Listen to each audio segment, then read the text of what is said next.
All I can say is what the hell was going on? The world had lost its mind and rock and roll fell to the wayside by the rise of disco. Disco sucks! Disco sucks! The rock fans were outraged and chaos ensued.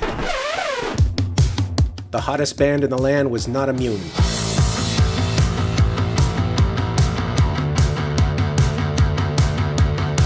In this episode of my Kiss collection, Kiss Dynasty. Let's do it. Dubbed The Return of Kiss, released on May 23rd, 1979.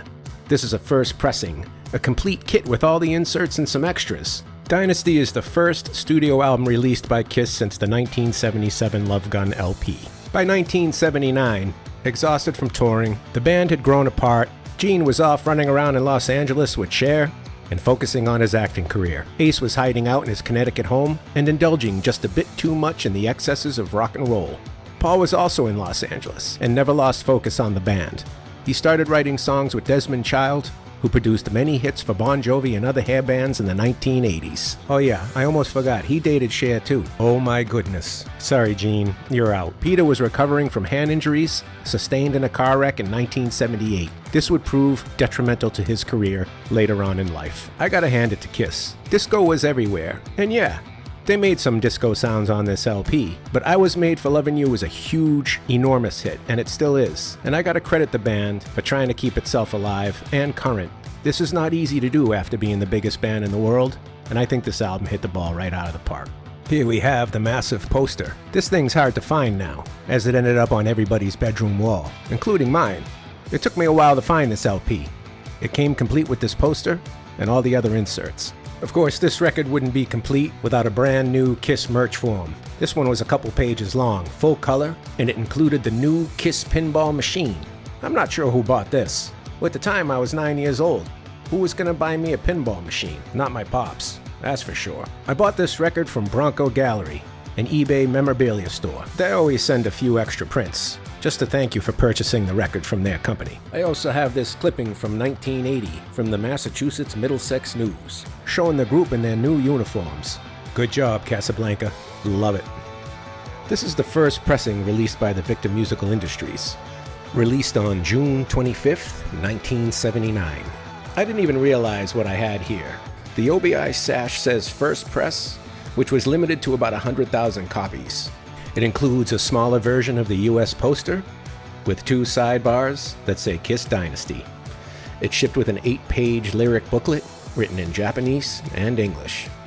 As with all Japanese LPs, the records were wrapped in the poly half-moon sleeves. I always put my records in archival poly rice paper sleeves. They just help keep the mold at bay. I've noticed that most of my Japanese copies that I purchased straight from Japan always smell a bit moldy. Perhaps it's humid over there. Either way, it's a good idea to replace all your inner sleeves. The LP label has a picture of the band with the Dynasty branding and the Victor Musical Industries print. Here you can see the difference in print color from the Japanese version compared to the US version. The issue with collecting the Dynasty LP is the first track. I Was Made for Lovin' You always had a skip or scratch. This is because if you wanted to hear the song over and over again, you had to keep moving the needle around. I know I did this when I was a kid, and I always scratched every copy. I had to buy a dozen or so copies before finding the right ones. My point is, I didn't even realize that I had this copy until I paid closer attention to it. This is a DJ copy for promotional use only, in excellent condition. I love this record, and this is a fun fact for you. Dynasty is the only Kiss album that has more songs sung by Ace than Gene. The LP label has the promotional copy not for sale print with the picture of the band and the Casablanca branding. On the back of the cover we have the gold stamp stating that it is a promotional copy only. It has the inner disco sleeve and did not come with the merchandise form or the poster. Here I have a couple of promo copies. One of them is a one-sided remix of I Was Made for Lovin' You. It has the promo-only print with the Filmworks label. The other promo is an original mix of I Was Made for Lovin' You. These came in the Filmworks paperboard jacket. They also shipped with an interesting wax paper in a sleeve. I also have a couple of 45s, one with Hard Times and I Was Made for Lovin' You on it, and the other one has Dirty Livin' and Sure Knows Something. They both have Filmworks labels and the camel paper sleeves. Alright, that's it. Kiss Dynasty. Thanks for watching.